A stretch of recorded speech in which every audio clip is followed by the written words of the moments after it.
Good evening, everyone. Myself, Anjali Nair, on behalf of Kirin Advisors. It's a pleasure to welcome you all to Investor Conclave Investor Connect Summit 2026, powered by Avinash Mentor and co-powered by Kirin Advisors. Today marks the first day of our two-day summit featuring a powerful lineup of focused management meetings. This is the 10th and final interaction of the day with Ducon Infratechnologies Limited. From the management team, we have with us Mr. Arun Govil, the Managing Director. Good evening, sir. Welcome. Good evening. Thank you. From Avinash Mentor Research Team, we have with us Ms. Bhargavi. Good evening, Bhargavi. Welcome. Good evening. With that, now I hand over the floor to Bhargavi. Over to you. Before we start the session, let's have a quick overview about the company. Ducon Infratechnologies Limited is a leading engineering and infrastructure solutions company providing environmental compliance, energy efficiency, and industrial process systems for heavy industries. The company designs, engineers, and executes air pollution control systems, fuel gas treatment, bulk material handling, and process equipment solutions through EPC and turnkey models. Its solutions are deployed across thermal power, generation, cement, steel, mining, non-ferrous materials, chemicals, refineries, and petrochemicals. With that, now I hand over the floor to the management for a brief overview. Over to you, sir. Thank you very much. Good afternoon, everyone. And thank you for joining us today. It is my pleasure to introduce Ducon Infratechnologies Limited to all of you. Ducon is a company that sits at the intersection of two powerful forces shaping India's industrial future: environmental compliance and infrastructure growth. Let me begin with who we are. Ducon is a leading engineering and infrastructure solutions company with over 17 years of experience in designing, manufacturing, executing environmental and industrial process systems. Ducon is not merely an engineering contractor. It is an environmental infrastructure and industrial process solutions platform with capabilities across air quality control systems, flue gas desulfurization, which we call FGD, bulk material handling, EPC and LSTK solutions, waste heat recovery, operations and maintenance, and aftermarket services. What makes Ducon particularly relevant from an investor standpoint is the nature of the markets it serves. These are not discretionary capex areas. Ducon solutions are deployed in sectors such as thermal power, cement, steel, mining, aluminum, non-ferrous metals, chemicals, refineries, and petrochemicals. Industries where emission control, process reliability, material handling, efficiency, and environmental compliance are mission critical. In other words, Ducon operates in areas where customers increasingly do not just want solutions, they need them to continue operating, expanding, and complying with evolving regulations. Now, we are not a newcomer riding a trend or a wave of something new. We are an established player with a proven track record, listed on both NSE and BSE since 2014, serving the top industrial clients across all over India, with 100+ project executions behind us, and with many proprietary technologies to our name. What truly sets Ducon apart is our pedigree in all the firsts that the company has done. We delivered India's first seawater FGD treating 100% of flue gas as Dhanu. As I explained earlier, FGD systems are used to control sulfur dioxide emissions from power plants which are burning coal which has sulfur in it. We also produced India's first limestone FGD producing saleable gypsum in Udupi. Now, limestone is a different type of FGD from seawater. It uses a different reagent, and it produces gypsum which can be sold as the byproduct. Ducon also did India's first dual alkali FGD in a copper smelter at Sterlite. and India's first pipe conveyor in an aluminum smelter at Aditya Aluminum. These are not incremental achievements. They are pioneering executions that demonstrate engineering depth only a few companies possess in India. Now, let me tell you why I believe that timing for Ducon has never been better. India has placed environmental compliance at the center of its industrial agenda. Coal-based power plants face mandatory SO2 compliance, and a very large installed base of power plants has yet to install these FGD systems. Fly ash utilization mandates are driving demand for bulk material handling systems. And critically, the exit of Chinese players has narrowed the competition in the FGD market, leaving experienced, credible domestic players like Ducon exceptionally well positioned to capture this demand. But there's still a bigger story emerging here, and I want to spend a moment on that.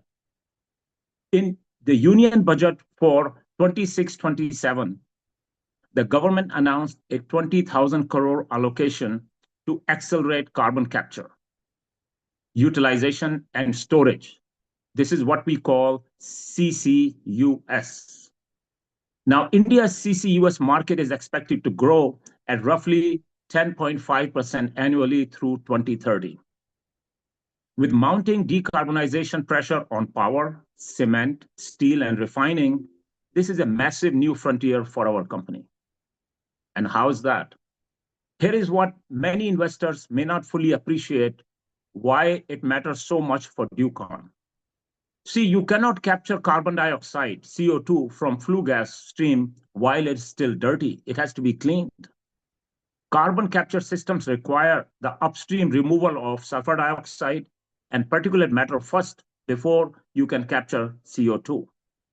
Because these contaminants degrade the solvents that are used in the CO2 capture technology. In other words, effective CO2 capture sits on top of exactly the SO2 scrubbing and particulate control capabilities that are Ducon's core established business. So we are not entering carbon capture as outsiders. We are extending naturally from a position of strength. Our flue gas treatment expertise, our FGD installations across 2,500 plus megawatt of power capacity, our particulate control systems are essential foundation upon which carbon capture is built. We have already begun solvent-based testing CO2 capture as our own technology at R&D level and lab testing with process validation underway. India's decarbonization mandate doesn't just create a new market for us, it makes our existing businesses indispensable to that market. Financially, we are building a stronger foundation with 422 crore in total income for fiscal 26, a healthy order backlog of over 500 crore, and a sustained promoter commitment of roughly 85 crore infused over the last 5 to 6 years. In summary, Ducon offers investor exposure to a specialized engineering platform aligned with three powerful themes: environmental compliance, industrial infrastructure, and decarbonization-led modernization. With favorable industry tailwinds, narrowing competition, and strategy aligned to where India is heading, we believe Ducon is positioned to deliver lasting value. And thank you very much. With that, we can move to the next phase of this investor present conference. Thank you, sir. So participants, the floor is now open for Q&A session. Kindly raise your hand or you can drop your questions in the chat box. So our first question is from Mr. Lakshmikant. He's asking, recently the board approved a fundraising plan via a rights issue and subsequently submitted the draft letter of offer. Can you provide an update on this? What is the target size of this fundraising and how exactly will the proceeds be bifurcated between reducing high interest debt and fueling raw material working capital requirements? Yes, we have recently filed for the rights offering. It's about 25 crores. And the proceeds, bulk of the proceeds are going to be used for working capital.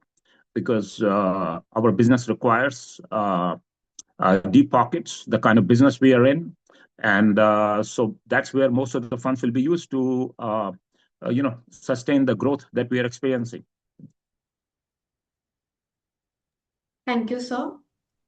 So his next question is, given the contraction in peak equity valuation multiples across mid and small cap stocks in 2026, how will this equity dilution help lower your current weighted average cost of capital and strengthen debt to equity ratios? How is the equity being diluted? What is the question saying? The dilution of equity from where? How will this equity dilution help lower your current weighted average cost of capital and strengthen debt to equity ratios? There will be no dilution because I will be participating in promoters' portion and through either converting loan into equity. So my shareholding will remain what it is. But it's important that we generate the required capital because the returns from the new businesses will be tremendous for us and it'll be very profitable business for us. Thank you, sir. So the next question is, if investors were to track just 2 or 3 key milestones over the next 12 to 18 months, what would you recommend they focus on to assess whether the company is executing its strategy successfully? I think we are expecting to have both improved the top line and the bottom line. I would say focus on those 2 points with the opportunities that are ahead of us. So those are important parameters for, I guess, any company that is, especially in our case, the opportunities that we see, we are very excited about them. And I think that should be reflected in the top line and the bottom line. Thank you, sir. The next question is, with the government's continued focus on manufacturing and infrastructure, are you seeing an improvement in inquiry levels from industrial customers? Yes, definitely we are seeing that. That's why we are excited. A lot more companies have to, they are becoming aware of the regulations. They want to be compliant, environmental compliant, and process efficiency. So we are definitely seeing a lot more inquiries. Yes. Thank you, sir. So the next question is, many industries are now focusing on ESG and emission control. Has this translated into faster order inflows for your pollution control business? Yes, definitely. It's similar to the last questions, but these are large ticket items. I mean, a single order can be 100 crores, 70 crores, 200 crores. So the companies do have to take time to plan that expenditure, plan for it, and then the execution time is also takes a year or 2 years to execute. So these are long-term things we are confident that this is going to continue for the next decade. But we are definitely seeing an uptick, an increase in the level of interest and inquiries that the customers are doing for us, for our business. Thank you, sir. So the next question is, what is the current order book and what kind of order inflow are you targeting over the next 12 months? I think, as I mentioned earlier in my introduction, currently we are sitting at about 500 CR. And it's difficult to predict because the market conditions, there are a lot of global factors that impact. Right now, with the Iran war, ceasefire and all that, there's a lot of certainty among the companies. But we are definitely confident that this number will increase, much higher in the next 12 to 18 months. Thank you, sir. The next question is, what gives you confidence that the current growth momentum is sustainable? It's simply based on the opportunities that are there. And we are in a business where, like just now, the Indian government in the union budget allocated 20,000 crores for carbon capture. So many companies are going to take advantage of that. And as I mentioned earlier, to do carbon capture, you have to remove, whether it's in any industry, chemical, steel, or power, they want to be compliant, carbon compliant. And to do that, they have to first remove sulfur dioxide, and particulate, which is our core business. So that's why the opportunities. And then even on the coal-fired power plants, there is a mandate by the government that everyone has to have equipment that will all these emissions of pollutants and acidic gases.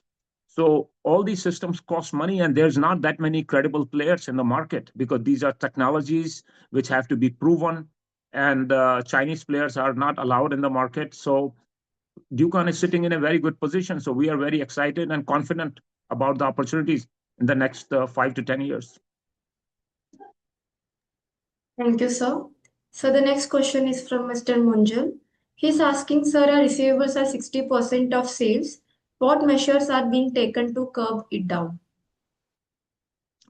Uh, that's a difficult situation because we are not dealing with consumers. We have limited customers. At most, all the top companies, whether it's IOCL, SAIL, Balco, Hindalco, Nalco, all the power producers. So these are repeat customers, and so sometimes we also have retentions for a year or 2 years after the project is completed.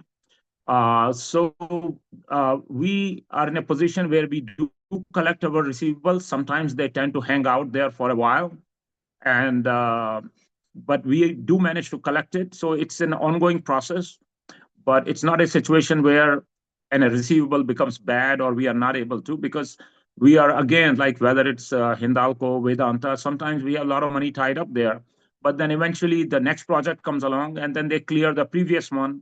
So it's a give and take situation with these large companies. These are giants in India. So it's, but they are good, they are not bad debts. They are good payers over time. Thank you, sir. So the next question is, in last 4 to 5 years, there has not been major growth in our top line. What measures are being taken on ground to accelerate the same?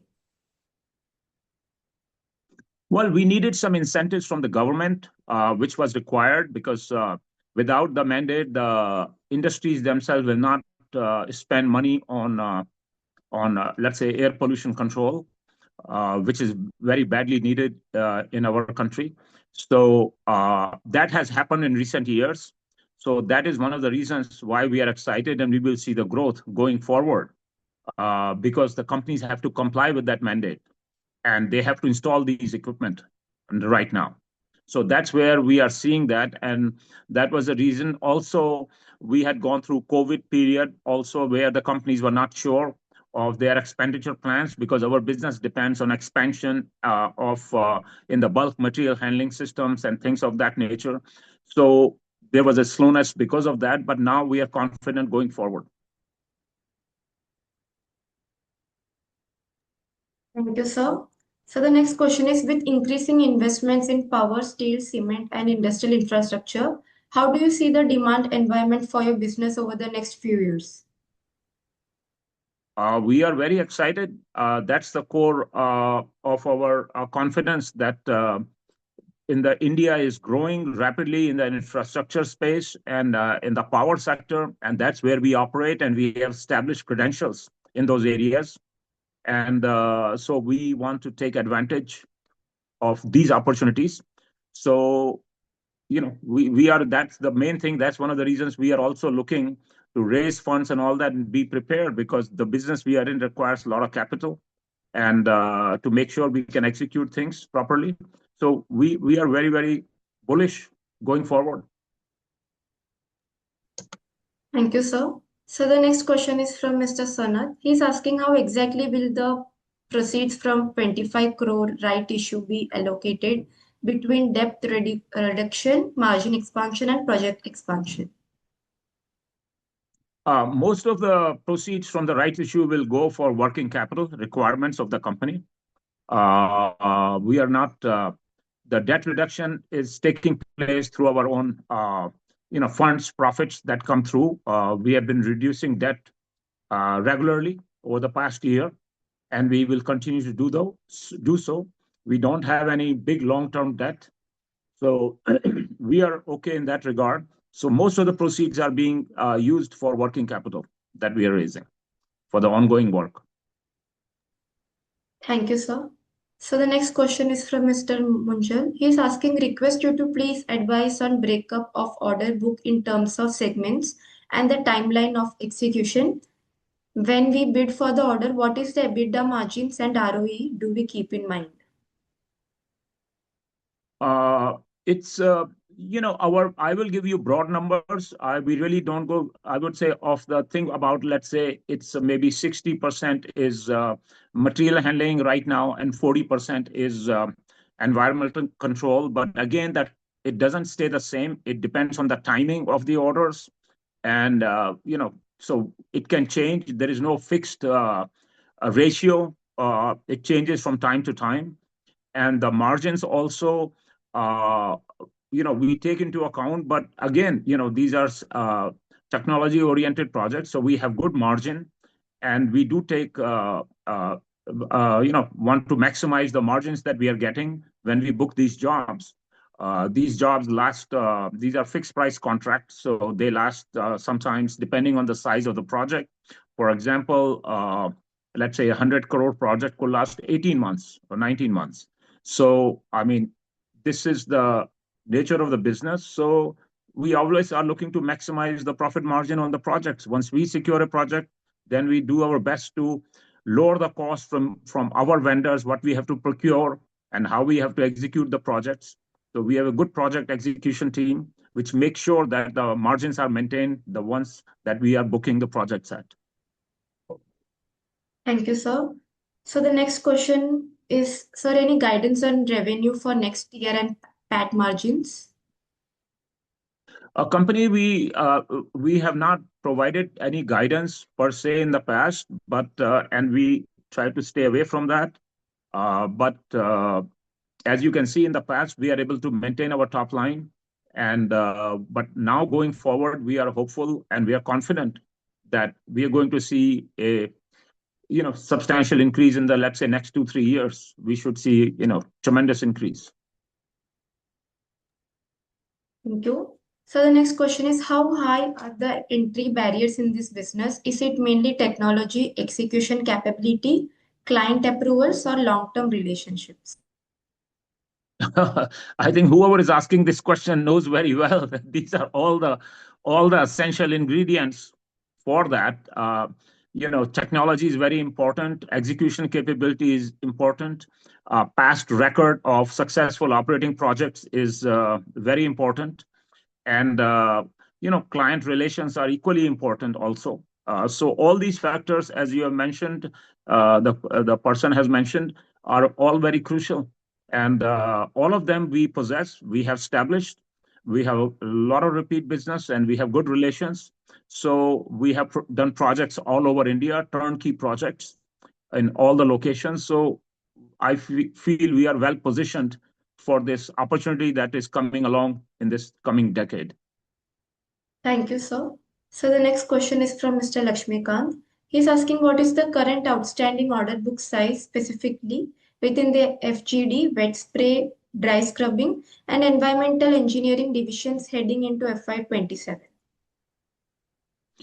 As I said earlier, we are looking, as I said, about 40% is the, it's almost like an equal breakup on the 500 crore. And we don't go beyond the environmental, we don't break up into what type of environmental systems there are. So you're looking at almost like almost half of it is bulk material handling and half is environmental control systems. Thank you, sir. So the next question is, any plan on capex or capital raise? Any capital raise will be for, obviously, as we grow and we secure more projects, we will require more capital to execute because of the payment terms. So, but we really don't need any plant or expenditure. We don't have any manufacturing facilities because what we do is all done at the site. Everything is erected through mechanical contractors and all that, and we buy equipment. So as we grow, we don't have any requirement for like a manufacturing facility or anything like that. Maybe we need to grow the size of the qualified engineers, project managers, staff, which there is no shortage of, which we can always secure more. So from that point, we are okay at the present stage. Thank you, sir. Yes, Bhargavi, you can go ahead and ask your question. So I have a few questions regarding the earnings of the company. First question, in Q4 FY26, Ducon's consolidated revenue was 100 rupees 100.86 crores, a modest sequential increase of 6.9% on quarter basis, but a steep YOY drop of 15.5% compared to Q4 FY25. What structural shifts or macro factors caused this project scale reduction on an annual basis? You're talking about the earnings. Yes, sir. Revenue. Uh, Well, it's a timing of the projects. It all depends on when the projects. Sometimes there are delays in shipments because we are doing projects at a site, and maybe you know L&T is doing the civil work over there, and the civil work is not done, and so there are delays on the project because nothing to do with us. So we are not able to provide the shipments that are ready to ship, and then we cannot recognize the revenue during that quarter or something. So these are not like we are not shipping, cell phones or cars or consumer items, which are steady businesses. So there are factors beyond our control. Sometimes our equipment is tied up, gets connected to some other equipment. Okay. But if the other company is doing that equipment and they are not ready with their portion, then we just have to wait on that. Okay. So there are a lot of factors such as this that happen, which cause changes in our revenue, recognizing in a quarter to quarter basis and even sometimes year basis. So these are timing issues. So my second question is, your net profit for Q4 FY26 stood at rupees 1.85 crores, representing a significant YOY decline of 48.8% from rupees 3.61 crores, with the net margin sitting low at 1.83%. How much of this contraction is attributed to rising raw material input cost inflation versus hyper competition bidding pricing constraints with the EPC ecosystem? Yeah, what happens is, as I said, we have fixed price contracts, and we do have clauses where if there is an increase in raw material cost or some of our equipment from the time we bid almost a year and a half or 2 years ago, we have provisions to get some relief and cost extra amendment to get extra revenue from the customer. But that doesn't come till the future years. Maybe, by the time we submit it and then we get it, it will show up in the following year, that additional revenue to compensate for the loss of margin on a project. So a lot of times, if there is an erosion of margin or anything because of external factors, like recent factors of the war and all that, that adversely impacts the margin in the current year, but then we will get compensated by the customers because, as I said, we have a lot of repeat business and we have sophisticated customers who understand and as long as we can demonstrate the actual cost increase, and we do get compensated from that. So those are some of the reasons why there are shifts in the margin also. But as our revenue increases more, we have a certain amount of fixed costs. Our bottom line should be much higher, will keep increasing because our fixed costs will not increase in the same proportion as the increase in revenue. Okay, sir. Thank you for answering the questions. Thank you. Participants. Sir, we have next question from Mr. Vaibhav. Yes, Mr. Vaibhav Kapoor, you can go ahead and ask your question. Yeah. So I just want to understand how does the payment mechanism work for the projects? So you said the average size of the average time period that your project takes is about 18 months. So how does the payment happen in this staggered basis, if you can give some explanation? Payment from the customers or to the vendors? From the customers. The customer payments are tied to milestones. Like if we are delivering some items, we will, as we deliver, we could have, I don't know, in a project could, let's say 100 items to be delivered. So each item is assigned a value at the start of the project. And as we deliver them, we probably receive maybe 65% of that value and then once it's erected, we get another, 25% or something. And the 10% is held as retention for until, the maybe 1 year, 1.5 years. That's why you see some of those receivables hanging there. So that's how the payments work from the customers. So are you saying that there are two contracts, a material contract and an erection contract, which are separate? No, no, depends from project to project. It could be a single project, and then the payments are divided up No, I'm talking based about on single milestone. project. I'm talking about the contract. So if you are building an equipment system, do the contracts, are there different contracts of material and erection separately, or do you have one contract and the payment terms are staggered? That's what I was answering. Well, it depends from Sorry. customers to customers. Yeah. Some customers can do a single contract. In that same contract, they will say that upon delivery will be so much, and upon erection of that equipment will be so much, like that. Okay.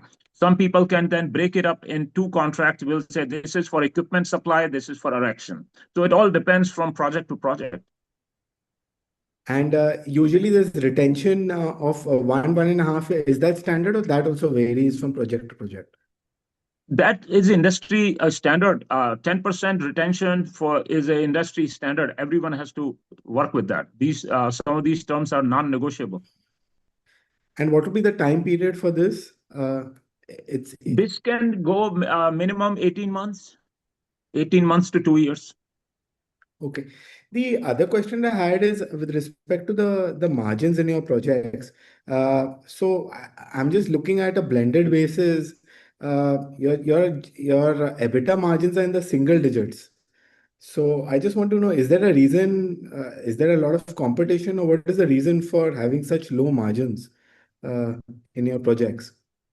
Well, we used to have some higher margins in previous year. It varies from year to year. And as I said, there is a certain amount of, I guess, fixed overhead here that needs to be covered. So once we go over that uh, threshold of revenue, let's say once we start doing 600-700 crore revenue, a lot of that will trickle down to the bottom line.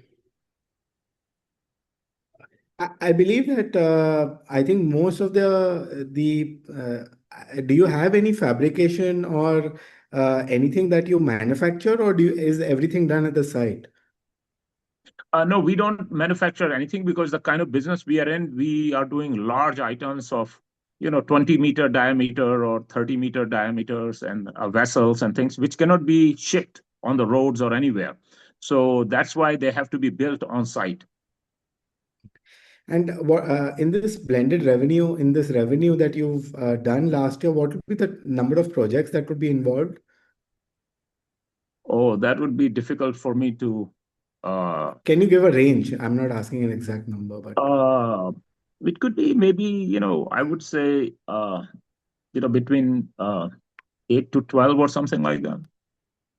so what is the reason that you're saying that once your turnover increases to about 700 odd crores, you'll be able to get better margins? I'm not getting that clarity No, on no, that because point. we employ a certain amount of people, manage execution capability, and there is a certain overhead, okay, that the company maintains. Okay, whether so that needs to be covered. So if your top line is higher, the more, see, if somebody's manufacturing some widgets and they're fixed margin, then that no matter how much they do, they will be there. But we can execute a lot more business with the same number of people. Okay.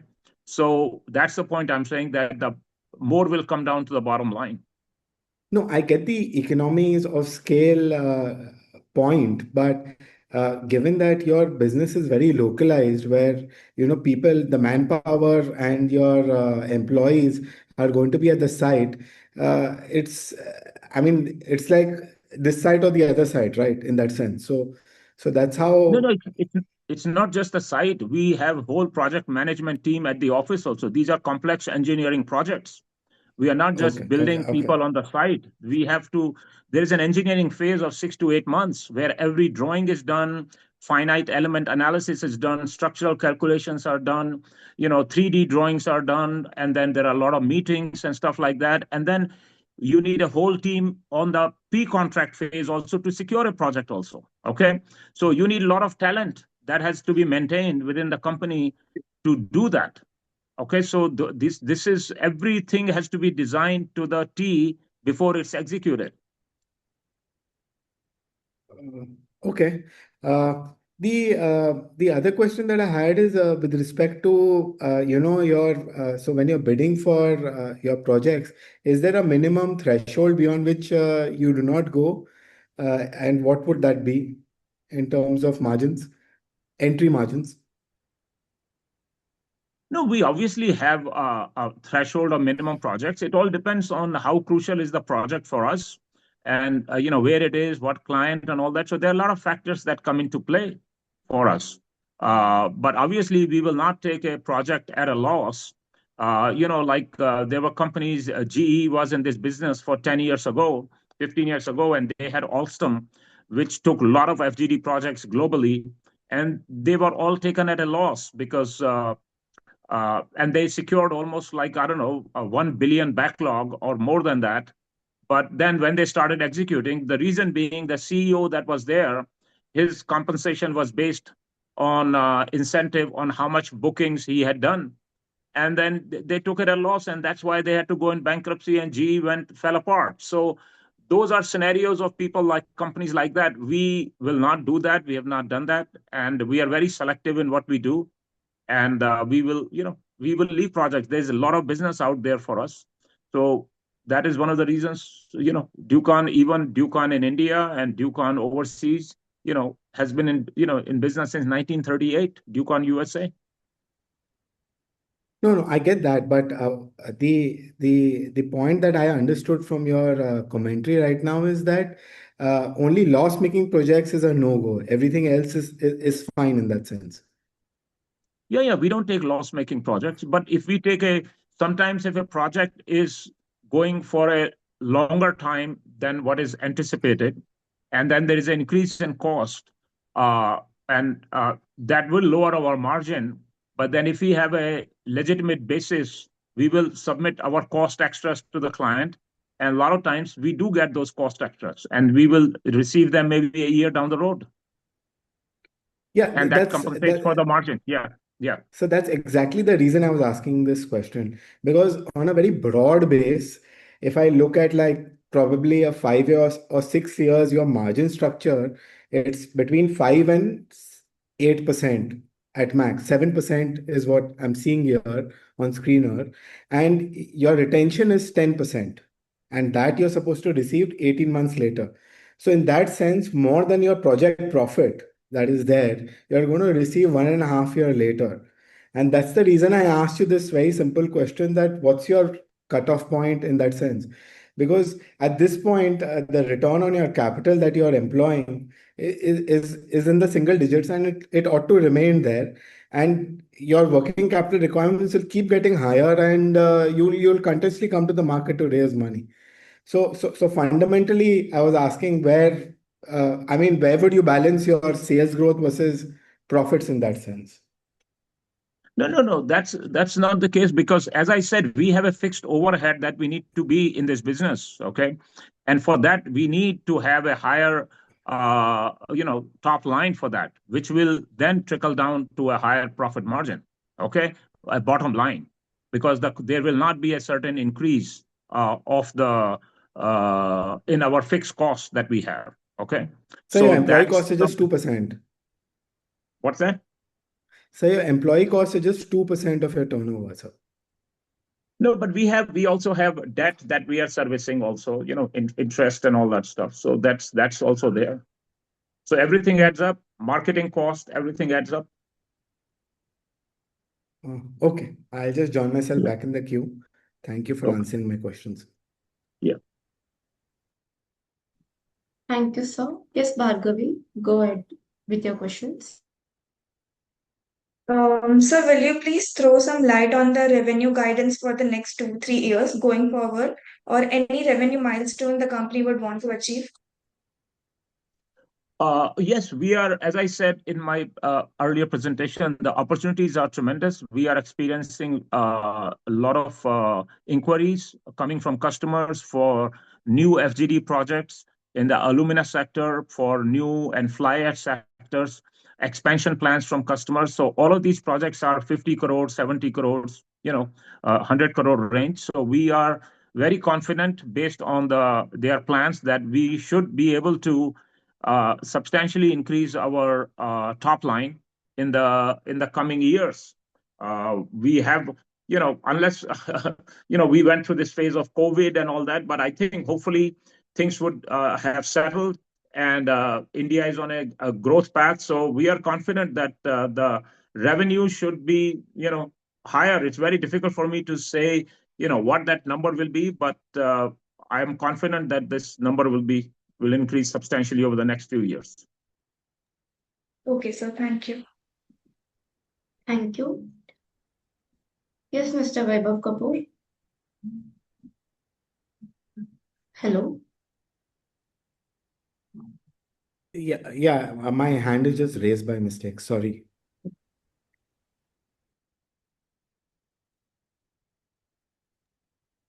So we have some questions in the chat box from Mr. Krishna. He's asking, so what about attrition rate in your company, including top management? I'm not sure, but I mean, we have a lot of long-term employees also, and some people will leave. That's natural, nature of the business. People do come and go, but we have not had anything that's significant. A lot of the people in the top positions have been with us for a long time, more than 10 years. So there is no issue with getting, even if someone leaves, we are able to secure replacements, for those people. So I don't think that's any big issue for us. Yeah. Thank you. Yes, Mr. Krishna, please go ahead with your question.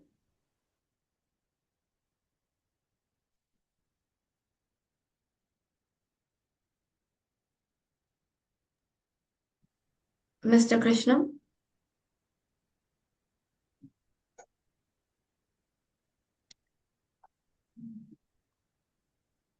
So till then, we'll take the questions from the chat box. So the question is, your equity stands at 38%, which is quite low. Why are you not buying from the market or considering buybacks? Yeah.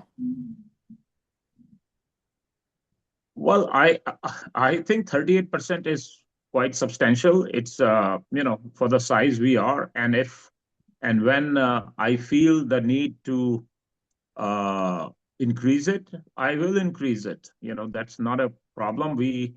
I have a lot of promoter loans given to the company that can always be converted into equity.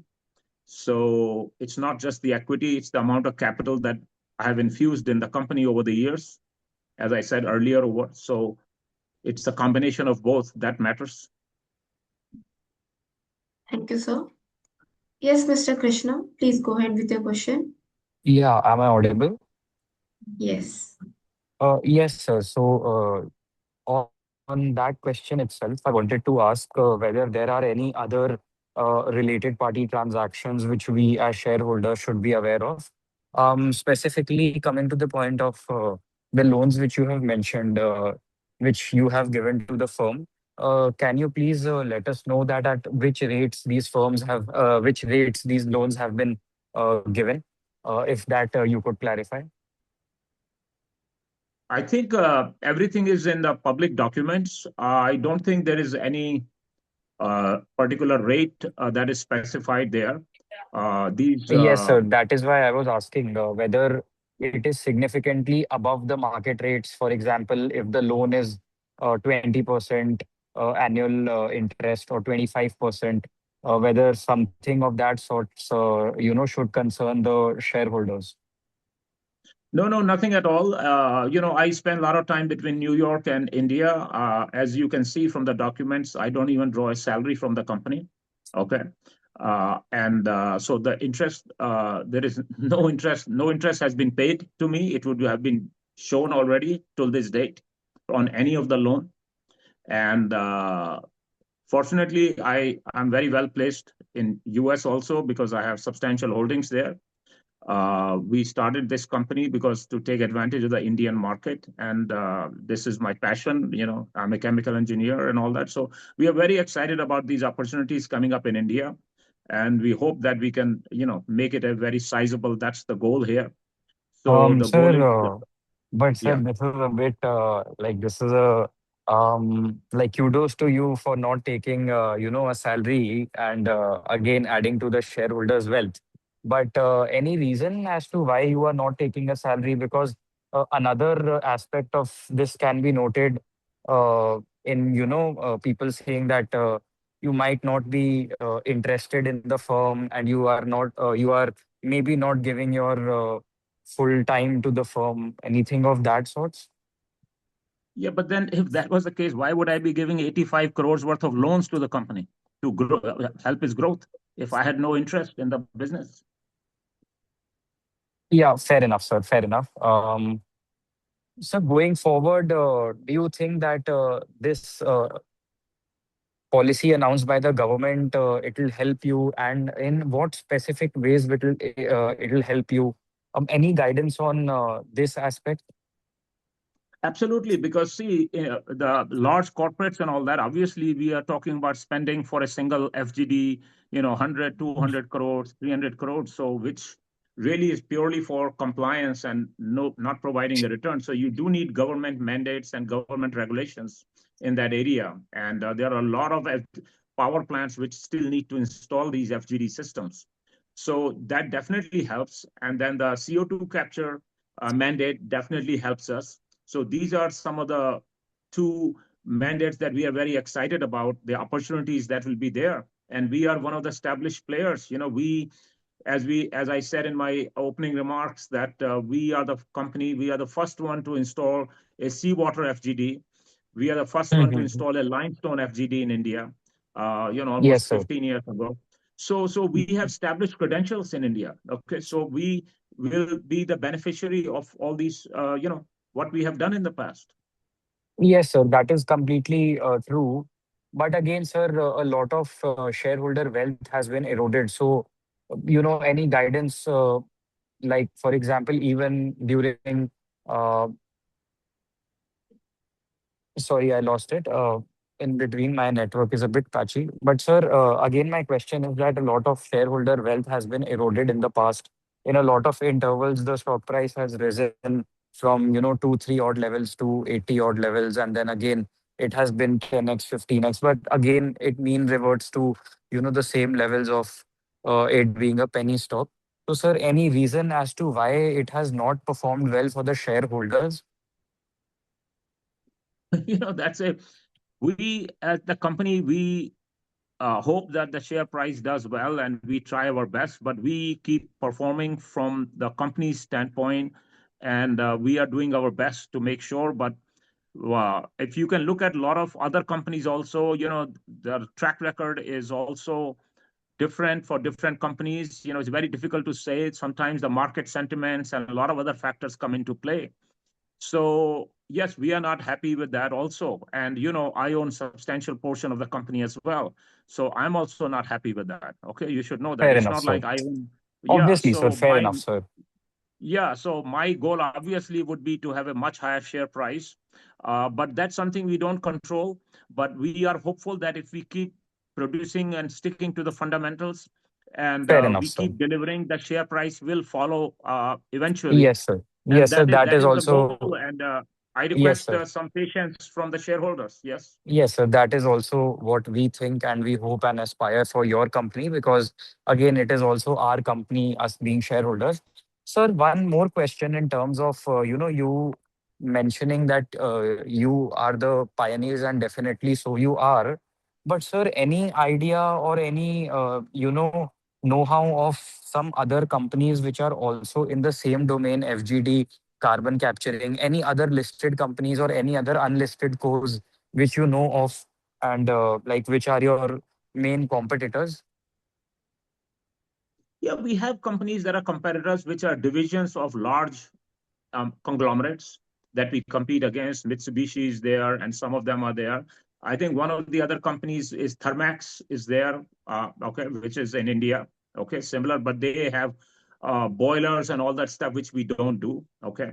Sir, any differentiation as to how boiler technology is different from the technology we in Ducon use, and any guidance on what is the modern most technology in this sort of sector, and which companies have those technologies, and if we don't have these technologies, then any guidance on if we plan to acquire them? Okay, for your information, Ducon is one of the few companies which has FGD is a different technology than boiler. Boiler is what burns the coal to generate power, and then FGD is what cleans the gases which are generated from the boiler. So we are not Understood. in the boiler business. BHEL is in the boiler business, and Thermex does smaller boilers and all that. That's a whole different market. Okay. So So we FGD are only with respect to FGD, because and carbon capture, only with yeah. respect to these two, which would be our listed peers, or let's say unlisted peers, which are your competitors, sir. Well, you'd be surprised. There is not another listed company which is purely in air pollution control. We are the pure play in that field. Most of the other companies are small divisions of large companies. Okay, they are foreign companies or Indian companies or something like that. Sir, That's what why about we. Tenneco Clean Air Products? Are they also in this kind of carbon capture? No, I've not heard about that company. We have not come. Tenneco, how do you spell it? Sir, TENNCO? yes, sir. TENNECO. It's also a US based MNC. Okay, so see, the thing is, you cannot conduct business in India by sitting in US. That's why we set up a company in India in No, no, sir. It is 2005. an Indian listed company. It's a Oh, you said a recently. US company. You said a It US is it. company. Yeah, yeah. It is a MNC, but again, like Siemens, ABB, Hindustan Unilever, it Okay, is okay, recently okay. listed. Okay, I'm not aware because we have not faced them in our FGD business and all that, Fair or enough. even in bulk material handling or anything like that. You We have have not not faced faced. them. So Yes, primarily in terms of listed companies or unlisted companies in FGD segment and carbon capture, you don't have many competitors as such. yes, we don't. Yes. All right, sir. That will be all from my end. Thank you so much for patiently, answering all No, of my no, queries, and really appreciate it, sir. Some of no, them no. were It's tough questions. listen. It's very important. We need shareholders like you to believe in us and stick with us. Okay, so it's very important. No, no, sir. Anytime you have, please drop us a line. Yes. Really, really appreciate it, sir. And the way you answering tough questions, really, sir, hands down, it's a good quality in a promoter. Thank you. Thank you, sir. So we have a question in the chat box. What about promoters pledge and why promoters are selling their stake? We are not selling our stake. We are participating. We are maintaining the stake that we have. And so we are not planning to sell our stake. I don't think. I don't know where we got that information. Thank you, sir. Next question.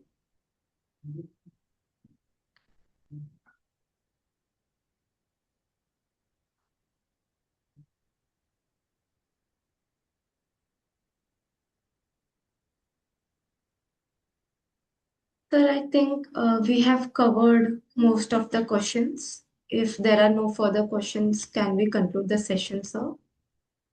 Absolutely. I want to thank all of you. I want to thank all the participants for coming to this conference. And thank you, all of you, for your interest. Thank you, Arun, sir. Thank you, Bhargavi. Thank you, other participants, for your time and participation. If you have any further questions, you can reach out to us at corporateaccess@kirinadvisors.com. Thank you, Arun, sir. Thank you, Thank Bhargavi. you.